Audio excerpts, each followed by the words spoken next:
It's going okay. It's been a little quiet.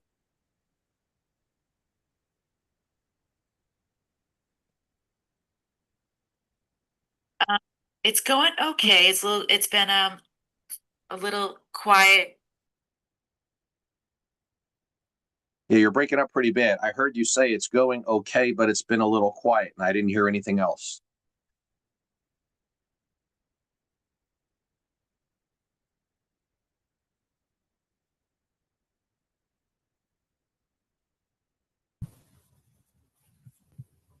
Sorry, I think I cut Oh, out, I think. you're back. I hear you now. Yeah, I'm sorry. I think yeah, I'm telling you when it rains up here, my Oh, internet just is not that great. where are you at? I'm up in Boston. It's Okay, South Shore of Boston. So got it. anyways, I think, the weather definitely affected, I think, people because they couldn't get out and about and stuff. So I think now people, are thinking things. And I'm revving up now because I'm doing more talks that I've scheduled and everything Okay. um, coming up to get in front of my senior clients. So So, Karen, let me ask you this, and it's been a while since we've interacted. So, I guess my question to you, and Melissa, good morning. This could apply to both of you. Just share with me, please. So, when it is, and you're in Boston, snow, nobody's moving, nobody gets out of their house. I get it. When that's happening, is there a shift or no? Like, what's the mentality if somebody's not buying or selling a house? Are we waiting for that to turn, or are we no, intentional? not at all. I'm just saying. I think in general, I think just it's some people. There's a lot of power outages or what have you. So Yeah. I just think, and this weekend was St. Patrick's Day. So up here in Boston, it's hard to explain to people, but um, it's interesting because I can see a lot of people didn't put things on the market this weekend again, and I was disappointed to see that. But so no, I don't think it's been. I didn't slow down. I kept moving, but I think that people in general were just kind of like, oh, I'm not leaving my house type of thing. So you know what I mean? So I was still reaching out to people, what have you, making calls, whatever. Yeah. But I just think the mentality people are like, they see, 3 feet of snow and they just can't get it out of their head. But we had 2 days of 70 degrees weather last week, which was great. So it really moved the snow out of here. So I'm psyched. Okay. Wonderful. I don't have that perspective. I'm from Jersey, exit Yeah. 4 on the Jersey Turnpike. I live in Celebration, Florida. So I don't have that perspective anymore. So I just ask because when I was in that environment, to me, here's what I looked at from the snow perspective. When it snowed, everybody's home. I'm making phone calls. I'll shovel the driveway later. So, Exactly. yeah. So the phone calls were to the buyers or sellers, but more importantly, my phone calls were always to my board of directors. Right. So if you remember anything that I teach or I can refresh, Melissa, are you new to me? Yeah, I've been in like one Okay, so time. bear with the mentality real quick here. Yeah. So the board of directors for me is everything. Yep. So I don't ever look at a buyer or seller. No, I'm a mortgage guy, so I do mortgages in all 50 states. So I'm not chasing the mortgage, I'm cultivating the partnership. Right. Snow, rain, sleet, hurricane, I'm cultivating the partnership. So for me, any human being that I talk to, I'm asking questions that have nothing to do with the mortgage, everything to do with their life and protecting them and bringing them to a board member. So the snow didn't really slow me down because I shifted gears and then would put most of my energy into my partners. Ultimately, that's where almost all of my energy goes. Yeah. Almost all of it. So, I mean, I'll give you an example. This was up from another training. So, Melissa, my name is Paul Conti. Were you on one of my calls before? Did you do a Friday one? No. No, no, no, no. Yeah, no. You're just my first idea. Yeah. I'll long and short the intro for you. So, my name is Paul. I'm a perspective coach. I made that up. I made that up because over the course of my 20 some odd years of doing this, people have always said to me, Paul, that's a unique perspective. I never looked at it that way. And I'm like, hey, I'm a perspective coach. So that's how I made it up. I see things differently. So for me, looking at a real estate agent, I would ask you this, and I don't know which brokerages you are all with, but as an example, here's what I look at first. You got your license. Great. And I don't care if you're in the business 10 years, 2 years, or 2 weeks. You got your license. What's the next step? Okay, the next step is to hire a coach because I want to learn from their mistakes so I don't make them. So I want to shrink time, decades into days. I don't have time to learn all of that. So I'm hiring somebody that can shortcut the process. Clip notes, cheat sheet, whatever you want to call it. That's number one. Number two, I'm assembling my board of directors because every corporation has one. I'm going to give you an example. If you're with EXP, they have a CEO and 5 board members. If you're with Keller Williams, they got a CEO and 5 board members. If you're with Real, they got a CEO. It's just, they all do the same thing. Yeah. So I look at that and, okay, why would I do anything different? Why would I do FSBOs, expireds, buy leads, learn about branding, get my paperwork in order, learn about content? None of that matters to me. It doesn't matter. How I actually make money is I get a client in contract to buy or sell a home. That's actually how I make money. Okay, so how do I do that? To me, it's always easiest to assemble the board of directors who are going to bring me the clients. My example for me personally, and it works in this industry quite easily, is I look at the 100% rule. What's the 100% rule? What do 100% of Americans do? File taxes. Generally speaking, file taxes. Okay.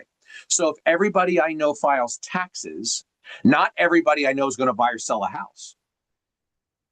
But everybody I know files taxes. So I don't want to be an accountant, but I believe I should have an accountant on my board of directors.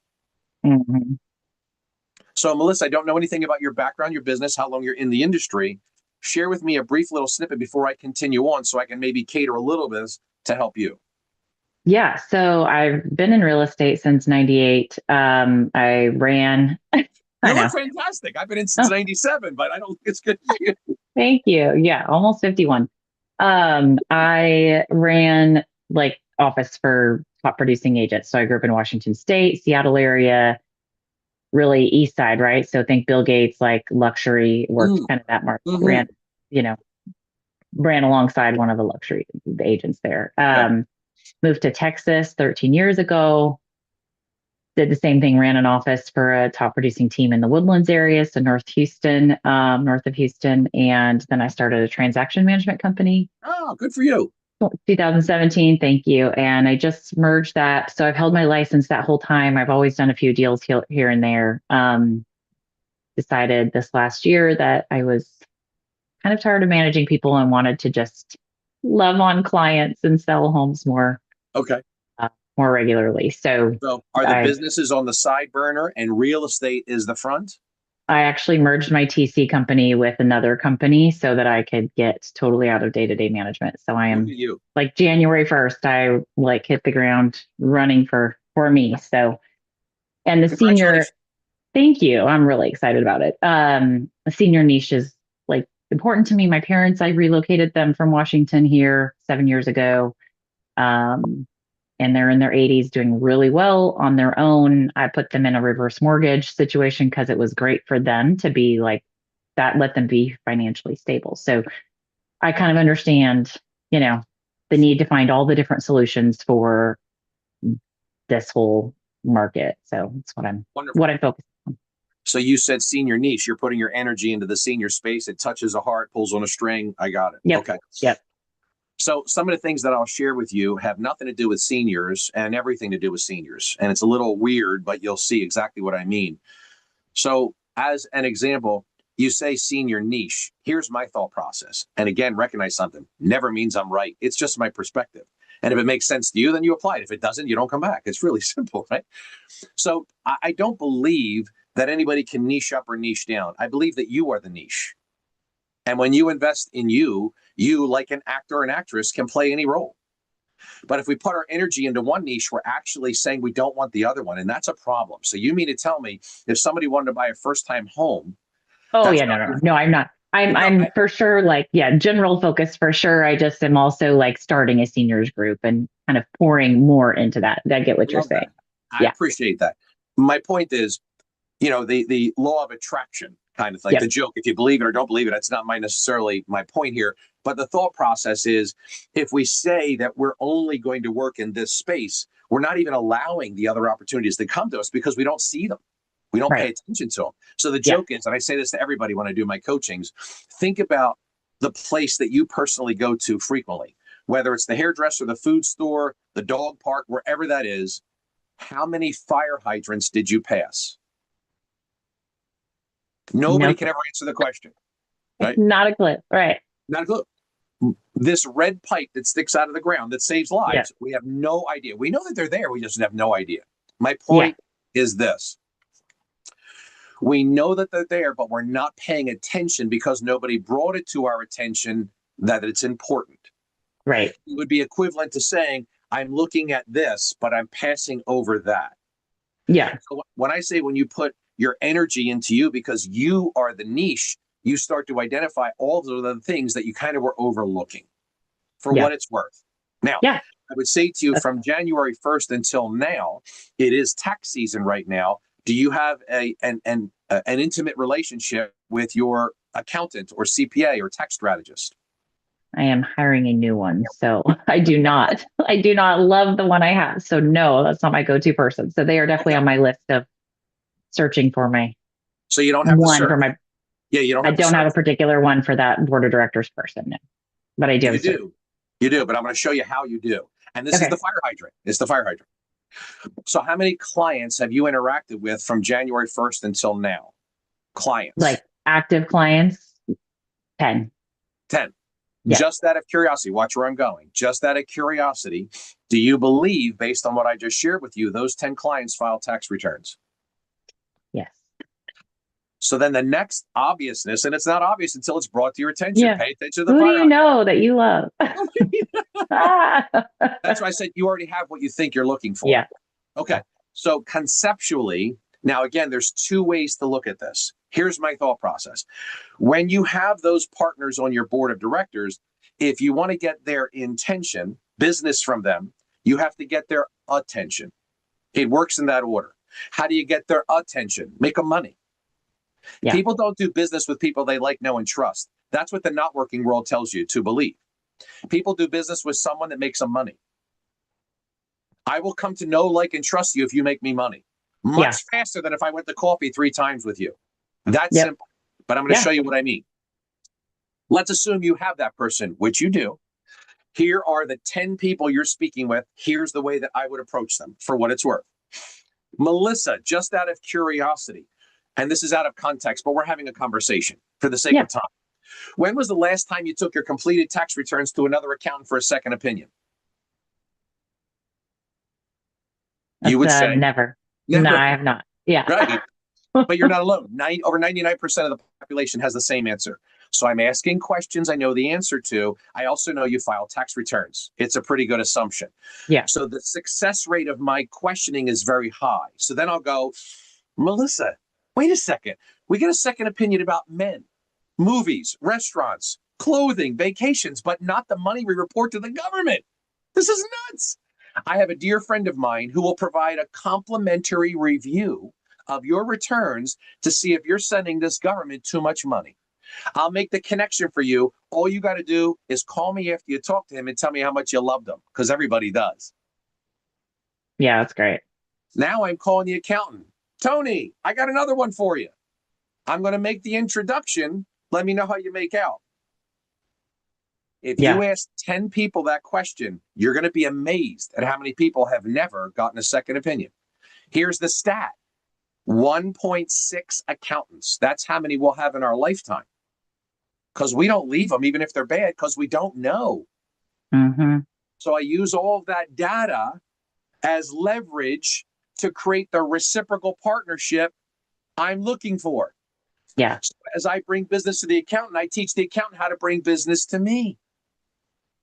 Yeah, Melissa, I love the statistic is this. Right prior to the rate drop, 3 people out of every 100 are going to buy or sell real estate in the next 12 months. It's normally around 7%. This stat of 3 was before the rate drop. So now the next question to you, Melissa, is you're not looking for an accountant. You're filling the seat of one of your board seats with a partner who's going to contribute to the growth of the business so they can get paid to do the tax returns of the business. That's a shift. Yeah. Yeah. That's a shift. I love it. So now, if you are filling the seat, the language elevates the experience. I jokingly teach, I call it linguistic execution. Again, I made that up. Linguistic execution. You're either killing it because of the words you're using or you're getting killed because of the words you're using. And it could be as simple as putting the emphasis on the wrong syllable. Right. But you're saying, I'm looking for a new accountant. And I say, no, no, no, no. I'm looking for someone to fill the board seat of a partner that can do the returns of the corporation. What does that look like? Well, I'm going to bring you business and you're going to learn how to bring me business. And it is a learned skill, because if they were doing it, you'd have already gotten business from your previous one. They don't do it. They have to be taught. Here's the beauty of what I'm sharing. Untapped resource. Yeah. I've been doing this for 20 years. I can mention maybe on one finger how many realtors know how to do that. I'm not being disrespectful. You're not taught to do that. No. That's where I put all my energy. Look, most realtors have never taken one sales class or read one. So it is crazy. Easy money. Let's go sell real estate. Right. So with that thought process, these calls that I host Monday morning, the 30-minute little tickler, is to just share an altered perspective. Does it get you more business in the senior space? 100%. Because when I teach you how to interview that partner who's going to do the tax returns for the corporation, there are some things I'm looking for based on what you are looking for. Meaning, I'm communicating with the accountant. Let's assume, Melissa, you're the accountant. And nobody knows how many clients their accountant has. Nobody. Because you have no intimacy there. You're just looking for a referral. I'm not looking for a referral. Right. I must have intimacy. So if I don't know the data, how would I ever experience the possibility? If 3 people out of every 100 are going to buy or sell real estate in the next 12 months, wouldn't it make sense that I should know how many clients you have so I can know what the expectation is? The average accountant in my 20 years of doing this has 300 clients. So that means this year, he or she has 9 clients for you. That does not account for the divorces. Right. Which under financial distress are happening at a very high rate right now. Woo-hoo! Yeah. It's terrible. Yeah. It's terrible. Oh, I get it. Yeah. No. So my point is this. When we are having the thought process, the overview of the business, real estate agents tend to look at, okay, I got to do open houses, flyers, marketing, branding, AI, social media, got to do. And I'm like, no, I'm just going to call my accountant. You want referral sources that are going to constantly bring you people. Yes. You guys are chasing a cup of water, and I went to the waterfall. Yeah. That's the mentality. Right. So now the idea is, okay, that makes sense, Paul. The challenge is, it is the application of the information. How do I take what sounds so seemingly obvious and turn it into a reciprocal partnership? And there are people that have been coming in my calls now for over a year on this platform and still struggle with the conversation. Has nothing to do with them or their lack of intelligence. It has to do with their ego getting in the way of recruiting me to help them do that. My pride has blocked me from employing you to help me with that call. When, if you look, this is the training I just did. Look at this. This was the month of January. BOD means board of directors. So a real estate agent employed me to help build their BOD. We had a call with a homeowner's insurance agent, and they got a buyer, $300,000 buyer. That equates to $7,200 to the realtor. Yep. Another realtor had me on the BOD with their property and casualty homeowner's insurance agent, and that resulted in a buyer, $300,000, $7,200. This realtor had me on a BOD call with a divorce attorney, and that person sold a $600,000 house in the divorce, and they made $14,400. This other realtor had me on a BOD call with a funeral home director, and we got 2 sellers, $1.4 million in Naples, Florida, resulted in that. This is all in January. Financial advisor on my particular board of directors brought a buyer and a seller who was also a buyer. $250 for that. We got $600 for that too. There's $25,000 earned. Month of January, $87,000 in transactions booked. All through the board. Yeah. Board of directors. I'm not saying don't do networking. I'm not saying don't go to BNI Latip Rotary Chamber. Do whatever it is that you feel as though you're drawn to do or want to do, or flyers or floor time. No, the board of directors is way the most important part. Like I agree that those are relationships I'm establishing, because those are your constant referral sources. because it's who I trust. It's who I'm sending like my, like if you have a lender, you have a financial advisor, any of that, that's who you're sending your clients to. And there's an expectation of it going the same. So be careful with the expectation. I believe it requires education. Right. Yeah. Valid. Yeah. I refer to it as EEH, educate, empower, hold accountable. Educate, empower, hold accountable. Many of my board members have been with me for 9 years, meeting weekly. Yeah. Would you want to meet with somebody every week if they always had clients for you every month? I'm okay. Yeah. Yeah. So So those are the meetings that I attend and I host for myself and other agents throughout the country. I help them build their board of directors because they don't have one. They're aspiring to have relationships. I don't want relationships. I want reciprocal partnerships. Yeah. Be very, very cognizant of the wording that you're using. In real estate, they tend to call them relationships or vendors. My thought process: people live up to the title you give them. If you call them a vendor, they're going to act like a vendor. And what does the vendor do? They get pinched for money. Sponsor this. I need you to cover that. Give my client a discount. You're treating them like a vendor, so they're going to respond like a vendor. What if you actually treated them like a partner? They'll respond like a partner, but you need to teach them what that looks like because everybody else treats them like a vendor. Yeah. So I jokingly say, if you want people to react differently towards you, you must act differently towards them. There is no expectation. I don't want a relationship. The law of reciprocity says, if I gave you a client, you're going to give me a client. And they're going to say, but I don't have one. But you do. And then I say, hey, let's think about the favorite drive you make. How many fire hydrants did you pass? None. I don't know. There were clients there, but you weren't paying attention. It's the same thing. Yeah. So we've got to learn how to articulate our message that gets them to wake up and identify what they've been overlooking and be more intentional in their partnership, reciprocal partnership with you. Yeah, that's good. That's great. So the idea is these are little free 30-minute calls. And then we have private coaching. I do private coaching. I have a coaching company. This is what I do. I'm a mortgage guy. I never bring that up until after I have served you and showed you how to make money. Now, when I get a mortgage opportunity, here's the thought process. I would ask you, Melissa, how many of your 10 clients have you received from estate planners or probate attorneys? Yeah, none. I mean, yeah, right. Okay. It's from January. Yeah. You're right. You told me you want to be in the senior space. Right. Yep. And those professionals. So I'm going to show you how easy this is. When Paul Conti gets a buyer, of which, here's how that goes down. I would encourage you to be on a recorded Zoom call with you, your buyer, and me. It is an experience they've never had. And I provide an education they've never received. Here's some of the things I'll do on those calls. Now, if they don't want you on or you don't want to be on, another story. But I afford them the opportunity of recording the call. Yeah. And they get to meet me. So we're making this very human, if you will. The thought process, I would say, Melissa, when you make settlement on your new home, are you going to update your will? 67% of the population doesn't have a will. Until they reach age 72, then that number drops to 19%.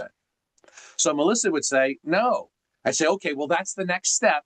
And Melissa can help you with that because she has the professionals that can protect your family after you bought the home. She'll take care of that for you.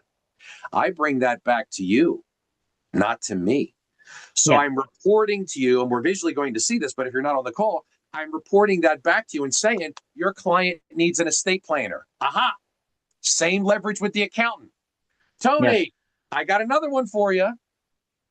We have to teach them how to reciprocate because they don't know how. Yeah. And the reason they're not giving you business is because you're not giving them business. So simple. But we must educate and empower and hold them accountable. So when I host these BOD calls, I'm hosting the call to help the agent because this isn't something they do naturally. This is what I do naturally. And I create that reciprocity. 65% of the population doesn't have a financial advisor. Your client will naturally tell me, I don't have one because I'll be asking. It'll be quite evident. Melissa's on with us. She'll take care of that as well. Wait, we have both of you qualifying for a mortgage. Okay, so we need both incomes. Fantastic. Just out of curiosity, I'm sharing this with you because in my world, I've been doing this since 1997. I've helped thousands of people. My wife has never worked in all of our married life of 30 plus years. So I have a disability policy to protect her. God forbid something were to happen to me. I didn't want her working in life, not in death now. Why should she have to carry that burden? So that's what I did to protect her and the children. Would that be important to you guys? In the event one of you gets hurt and you're out of work for 4 months, who's able to pay the bills? How much of a disability policy do you have? We don't have one. Melissa's got your guy. She's got the entire team. I'm reporting all this back to you to give you the leverage to build your partnerships, your board of directors. Yeah. A regular loan officer closes loans. Anybody can do that.